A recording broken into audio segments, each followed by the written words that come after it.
میاں نواز شریف کے لیے سب سے زیادہ خدمات سر انجام دینے والے فضل الرحمان نے کہا کہ افواہ یہی ہے کہ نواز شریف کو لاہور والی سیٹ دلوائی گئی ہے. تمام لوگ بتا رہے ہیں کہ نواز شریف کچھ 40-50 ہزار کی لیڈ سے وہ سیٹ ہارے ہیں. میں نے اور ہم صحافیوں نے اکثریت نے اس کے فارم 45 دیکھے ہیں. ڈاکٹر یاسمین راشد وہ جیت گئیں. تمام آپ کو یاد ہے میں نے اسدطور کا اس حلقے کا تمام سروے آپ کے سامنے رکھا تھا. پھر اس کے بعد اسدطور کی مجھے کال بھی آئی. اسدطور نے کہا کہ آپ نے جو ٹوٹل نمبر آف ووٹس اس میں سروے میں کاؤنٹ کیا ہے. میں نے کہا یار وہ میں نے محاورتاً کہا تھا. نہیں جب آپ کہتے ہیں 1 گھنٹے سے انتظار کر رہا ہوں تو وہ 57 منٹ ہے یا 1 گھنٹہ 23 منٹ ہے, وہ آپ اس طرح سے تو نہیں بتاتے. تو میں نے کہا میں نے محاورتاً کہا تھا کہ اس میں سینکڑوں ووٹ. تو یہ اسدطور کے سروے میں بھی تھا کہ ڈاکٹر یاسمین راشد جیت رہی ہیں, نواز شریف بری طرح سے ہار رہے. اور انہوں نے وہاں پر حکیمہ والا بازار, اس کے بعد موہنی روڈ کا 3 الگ الگ حصوں کا باقاعدہ جا کے سروے کیا, لوگوں سے نتیجہ لیا. اور ایسے ہی تمام سرویز میں میاں نواز شریف اپنے گھر میں ہار رہے تھے. آپ کو یاد ہے لوگوں نے کیا کہا تھا؟ باقاعدہ ایسے کر کے جوتی ہاتھ میں اٹھا کے کہ آتا ہے تو آئے, کوئی نہیں جا رہے اس کو لینے, اور یہ اس کا حلقہ نہیں, عہدے پہ عہدہ حلقہ ہے. لوگ یہ پوچھ رہے تھے. تو وہ نواز شریف جو ہے اسے سیٹ دلوائی گئی ہے. اور انہوں نے کہا نواز شریف کو چاہیے تھا کہ نہ لیتا یہ سیٹ. یعنی اس وقت ہم دیکھ رہے ہیں نا کہ لبیک والے قیصر الہی کے ساتھ بیٹھ کر کہہ رہے ہیں کہ ہم نہیں جیتے, یہ جیتی ہیں. نون لیگ کے اب تک 7 لوگ ایسے آ چکے ہیں صوبائی اسمبلی کی سیٹوں پر پنجاب میں جنہوں نے کہا جی میں نہیں جیتا, یہ لوگ جیتے ہیں پاکستان تحریک انصاف والے. جماعت اسلامی کے متعدد لوگ آ چکے ہیں جنہوں نے کہا کہ نہیں جناب ہم نہیں جیتے, پی ٹی آئی والے جیتے ہیں. آزاد ریحان بندوکڑا کے الیکشن میں آزاد جبران ناصر نے کہہ دیا کہ نہیں جناب یہ جیتے ہیں, فوری طور پر کہہ دیا. مصطفیٰ نواز کھوکھر نے گواہی دے دی یہ جیتے. تو تمام لوگ بتا رہے ہیں, ندیم افضل چند, یہ تمام لوگ بتا رہے ہیں نا کہ ہوا کیا ہے الیکشن میں. تو انہوں نے کہا کہ نواز شریف کو یہ سیٹ لینی ہی نہیں چاہیے تھی. پھر بات ہوئی عدم اعتماد پہ. اب 2 برس بعد اندر کی گواہی نکل کر آئی ہے. کیا ہوا؟ فضل الرحمان نے کہا میں پی ڈی ایم کا سربراہ تھا. ندیم علی صاحب نے روح رواں کہہ دیا. تو انہوں نے کہا نہیں روح رواں نہیں, میں پی ڈی ایم کا صدر تھا. اور وہ کہتے میں عدم اعتماد کے حق میں نہیں تھا, اور دوستوں کے لیے, پاکستان پیپلز پارٹی کے لیے, نون لیگ کے لیے ہم اس پر آگے بڑھ رہے تھے. اور پاکستان پیپلز پارٹی اس موومنٹ کو چلا رہی تھی کہ عدم اعتماد کے ذریعے عمران خان کو نکالا جائے. اس کے بعد ہم نے ہمیشہ سنا جنرل فیض حمید, عمران خان, جنرل فیض حمید. وہ جو مریم نواز شریف کہتی ہے وہ تو تمہاری آنکھیں, وہ تو تمہارے کان. اور جنرل فیض حمید کو یہ لوگ کہ عمران خان سب کو جنرل فیض حمید کے ذریعے کر رہا تھا. ایک اسٹوری تھی بی بی سی کی, جس روز Imran Khan prime minister house سے نکلے اس روز کی اسٹوری تھی. اور اس پر بعض صحافی یہ کہتے تھے کہ اندر عمران خان کی وزارت عظمیٰ جانے سے کچھ دیر پہلے ہیلی کاپٹر میں جو لوگ آئے تھے, وہ لوگ جو تھے ان سے ملاقات عمران خان کی اچھی نہیں رہی. وجاہت مسعود صاحب سینئر صحافی ہیں, یہ جو نون لیگ کے دور میں پی ٹی وی میں 3 سے 4 صحافیوں کو بڑی بدنام ہوئی اسٹوری کے نوکریاں دی گئیں, وجاہت مسعود صاحب بھی ان میں شامل. تو وجاہت مسعود صاحب سینئر ہیں ہمارے, روزنامہ جنگ میں کالم لکھتے ہیں تیشا کے عنوان سے. اور وجاہت مسعود صاحب جو ہیں وہ اس کے علاوہ آپ دیکھتے ہیں کہ سوشل میڈیا پر بات کرتے ہیں, ٹیلی ویژن پروگرامز پر ایز این انالسٹ موجود ہوتے ہیں. وجاہت مسعود صاحب نے ٹویٹ کر کے کہا تھا کہ عمران خان جو وزیر اعظم ہاؤس میں آخری ملاقات ہوئی اس کے بعد فوری طور پر جلد عوام کے سامنے نہیں آ سکیں گے, کیونکہ ملاقات کے ناخوشگوار اثرات ان کے چہرے پر ہیں. اور اس کے بارے میں یہ کہا جاتا کہ عمران خان کو کسی نے, جو لوگ آئے تھے ان میں سے کسی نے تھپڑ مارا. عمران خان ٹھیک 36 گھنٹے کے اندر بنی گالا میں وہ ڈارک گرین شرٹ میں جو تصویر وائرل ہوئی تھی وہاں بیٹھا ہوا تھا اور وہ اپنا کام شروع کر چکا تھا. یہ لوگ کہہ رہے تھے کچھ دن تک آئے گا نہیں, اس کو مار پڑی ہے, اس کے چہرے پر نشانات ہیں اس مار کے. اور وہ تمام لوگ جنہوں نے وہ جو آخر میں گاڑی نکل رہی تھی اور سر بات کی تھی, جس کے بارے میں پی ٹی آئی والے کہتے ہیں یہ رات بھولے گی نہیں, تو وہ لوگ بھی بتا دیتے کہ عمران خان کو انہوں نے ساتھ کھڑے ہو کر دیکھا تھا, بالکل ایسے سامنے کھڑے ہو کر دیکھا تھا. تو بہرحال یہ خبر غلط تھی. لیکن وہ کہتے ہیں میرے پاس جنرل فیض حمید آئے تھے اور انہوں نے کہا کہ ود ان دا سسٹم آپ جو کرنا چاہیں ہمیں اس پہ اعتراض نہیں ہوگا. یعنی عمران خان کے لیے سب کو جنرل فیض حمید کر رہا تھا, اور فضل الرحمان کے پاس جا کر جنرل فیض حمید کہتا ہے آپ جو ود ان دا سسٹم کرنا چاہیں گے ہمیں اعتراض نہیں ہوگا. جنرل فیض حمید یہ فضل الرحمان کہتے ہیں. پھر وہ کہتے ہیں آؤٹ آف دا سسٹم نہیں.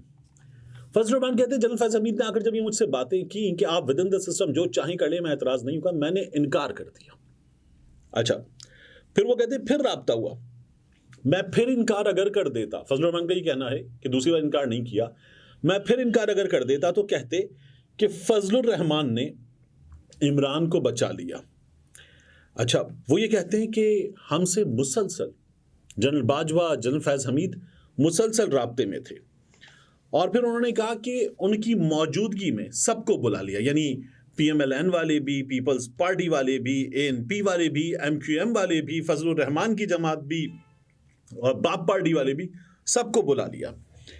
اور کہتے ہیں وہ سب بتا رہے تھے اندر کیا کرنا ہے, کیسے چلنا ہے, سب وہی بتا رہے تھے. جنرل باجوہ, جنرل فیض حمید بتا رہے تھے. پھر انہوں نے کہا کہ جو عدم اعتماد کی بات ہوئی تو انہوں نے کہا نہیں, عدم اعتماد کی جو موو ہے وہ تو پھر وہاں سے آئی تھی. یعنی یہ سیاسی لوگ جو ہم نے دیکھا تھا سندھ ہاؤس چلا پہلے, اور سندھ ہاؤس سے پہلے ملاقاتیں ہوئیں امریکی سفارتکاروں سے, اور وہ جو عمران خان کہتے ہیں کہ وزیر اعظم تو میں تھا, سائفر میں مخاطب کس سے تھے, تو وہ بتاتے نا بار بار کہ امریکی سفارت خانے میں ملاقاتیں کیسے ہو رہی تھیں, سیاست دانوں کی, صحافیوں کی ملاقاتیں کیسے ہو رہی تھیں. تو کیا ہوا, پھر وہ آگے بتاتے کہ موو تو وہاں سے آئی تھی, نون لیگ نے اور پاکستان پیپلز پارٹی نے بس اس موو پر مہر لگا دی, موو اس طرف سے آئی تھی, یہ بتایا. پھر اس کے بعد جب یہ بتا دیا کہ وہ جنرل باجوہ تھا, اب بات ہو رہی ہے پروگرام میں 9 مئی پر, اور سوال ہوتا ہے کہ کیا 9 مئی کی معافی دے دینی چاہیے. تو وہ کہتے ہیں کہ یہ تو اب آپ آرمی چیف صاحب سے پوچھیے, جنرل عاصم منیر صاحب سے. اور فضل الرحمان کہتے ہیں کہ میں نے تو پہلے بھی کہا تھا کہ یہ جو 8 فروری ہے اس نے 9 مئی کا بیانیہ دفن کر دیا. اب ہمارے یہاں کچھ لوگ کہتے ہیں کہ نہیں جی 9 مئی کا بیانیہ بالکل درست ہے. اب بندہ ایسے لوگوں سے پوچھے کہ ٹھیک ہے 9 مئی کا بیانیہ, میں آپ سے بار بار کہتا ہوں نا کہ اس کی آزادانہ عدالتی تحقیقات ہوں گی تو چیزیں سامنے آئیں گی, وگرنہ الزام کی صورت میں کیا ایک جانب پاکستان کی اسٹیبلشمنٹ ہے جو کہتی ہے سب کچھ پاکستان تحریک انصاف نے, اس کے قائد نے پلاننگ کے ساتھ کیا, یہ ماسٹر مائنڈ ہے. دوسری جانب پاکستان تحریک انصاف ہے جو کہتی ہے کہ نہیں, ہم احتجاج کر رہے تھے, ہمارے اندر نون لیگ کے اور دیگر لوگ داخل کر دیے گئے, انہوں نے سب کچھ خراب کیا, موب کی نفسیات ہے, کچھ لوگ چلے بھی گئے ہوں گے, اور اس کو دیکھ لیا جائے, شفاف عدالتی تحقیقات ہو جائیں. تو یہ اسٹیبلشمنٹ کا پاکستان تحریک انصاف پر الزام ہے. اگر 9 مئی درست ہے تو پھر اسٹیبلشمنٹ کے الزامات پر آئیے باقی, تو پھر تو جناپور بھی درست ہے. اگر 9 مئی درست ہے تو پھر تو جناپور بھی درست ہے, اس پر بھی بات کیجئے. یہ جب ہم باقی چیزیں ختم کر دیتے ہیں تو پھر جناپور پر بات کیجئے. اگر 9 مئی درست ہے تو پھر تو جو محترمہ بے نظیر بھٹو کو سیکیورٹی رسک قرار دیا گیا تھا وہ بھی اسٹیبلشمنٹ نے قرار دیا تھا. ہمارے یہاں مختلف وقتوں میں اسٹیبلشمنٹ نے کیا نا, تو محترمہ بے نظیر بھٹو سیکیورٹی رسک, تو وہ بھی درست ہے, وہ بیانیہ بھی درست ہے. 9 مئی درست ہے, جناپور درست ہے, محترمہ بے نظیر بھٹو سیکیورٹی رسک درست ہے. 9 مئی درست ہے تو پھر جو طیارہ سازش کیس ہے وہ بھی درست ہے. 9 مئی درست ہے تو پھر وہ جو نواز شریف کی, شہباز شریف کی, اتفاق گروپ کی فیکٹریوں میں را کے ایجنٹ ہے, وہ بیانیہ بھی درست ہے. اور اگر یہ تمام چیزیں ماضی کی ختم ہو گئی ہیں تو پھر, اور ان سب کی عدالتی تحقیقات نہیں ہوئی ہیں, تو یہ 9 مئی یہاں تو یہ لوگ پھر وہ لوگ ہیں جو کہہ رہے ہیں کہ اس کی عدالتی تحقیقات کروا لیجئے اور صاف کر لیجئے. یہ بھی کیا کچھ عرصے میں ہم ختم ہوتے ہوئے دیکھیں گے. اور ظاہر ہے کہ اس میں پاکستان تحریک انصاف کے لوگ جتنے ملوث ہیں ان تمام کے خلاف کارروائی ہونی چاہیے. اس میں پاکستان تحریک انصاف کے الزام میں اگر کچھ شفافیت ہے اور کچھ درست ہے کہ ہماری صفوں میں کچھ اور لوگ داخل کر دیے گئے تھے, انہوں نے کچھ کیا تھا, تو اس کی بھی تحقیقات ہونی چاہیے, انہیں بھی سزا ملنی چاہیے. کیونکہ ریاست پر, ریاست کے اداروں پر اس طرح سے حملہ ہو جائے اور اس کی شفاف تحقیقات بھی نہ ہو تو پھر کیسے چلے گا. کیونکہ وہ لوگ جو سر دھڑ کی بازی لگا کر مشکل ترین حالات میں, سخت ترین موسم میں, چاہے شدید گرمی ہو یا شدید سردی, جو سرحد پہ کھڑا ہوتا ہے, کیا اس سے بڑی قربانی کوئی دے رہا ہوتا ہے؟ جو جذبہ شہادت سے سرشار یہ کہتا ہے پرچم لپیٹ دیجئے میرے کفن کے ساتھ، تا حشر میں زندہ رہوں اپنے وطن کے ساتھ، کیا اس سے بڑی قربانی کوئی دے رہا ہوتا ہے؟ پھر جب عدالتوں میں معاملات ماضی کے بھی گئے ہیں تو ہم نے یہ دیکھا کہ کہا گیا، ہمیشہ ہر بار کہا گیا کہ نہیں، پورے ادارے کو تو اس کا ذمہ دار قرار نہیں دیا جا سکتا۔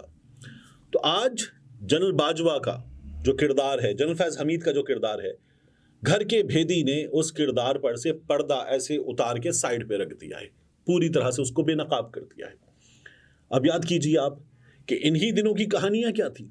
انہی دنوں کی کہانیاں تھیں کہ ایک شخص ہے جو گاڑی کی ڈکی میں لیٹ کے جاتا ہے، وہاں ملاقاتوں کے لیے، خفیہ ملاقاتوں کے لیے گاڑی کی ڈکی میں لیٹ کے جاتا ہے، وہ گاڑی کی پچھلی سیٹوں کے درمیان میں لیٹ کر جاتا ہے، وہ برقع پہن کر جاتا ہے۔ جب چودھری نثار وزیر داخلہ تھا تب بھی وہ خفیہ ملاقاتیں کرتا تھا۔ اگر انہی چیزوں کو دیکھنا ہے آپ کو تو پھر آپ دیکھیے کہ ایک خاتون ہے جو کہتی تھی مجھے وہ رستہ آتا ہے، اس رستے پر بس بوٹ صاف کرنا پڑتے ہیں، اس کو دیکھیے۔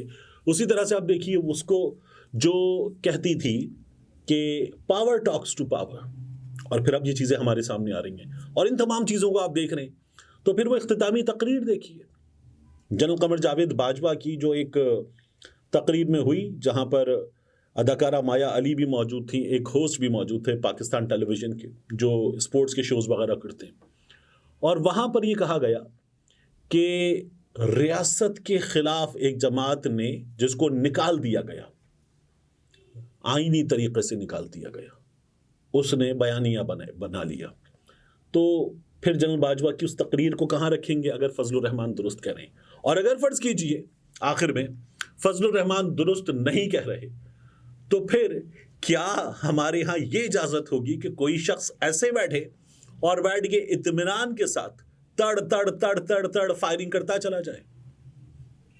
سوچنا ہوگا۔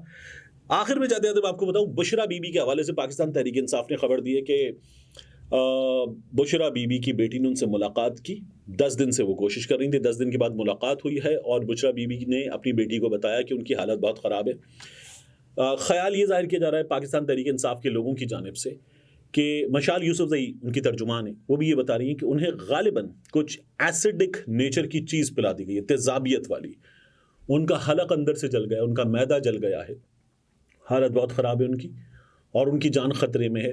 یہ ان کی بہن مریم ریاض وٹو نے ٹویٹ کر کے بتایا سب کچھ، پھر مشال یوسف زئی نے یہ تمام چیزیں بتائی ہیں۔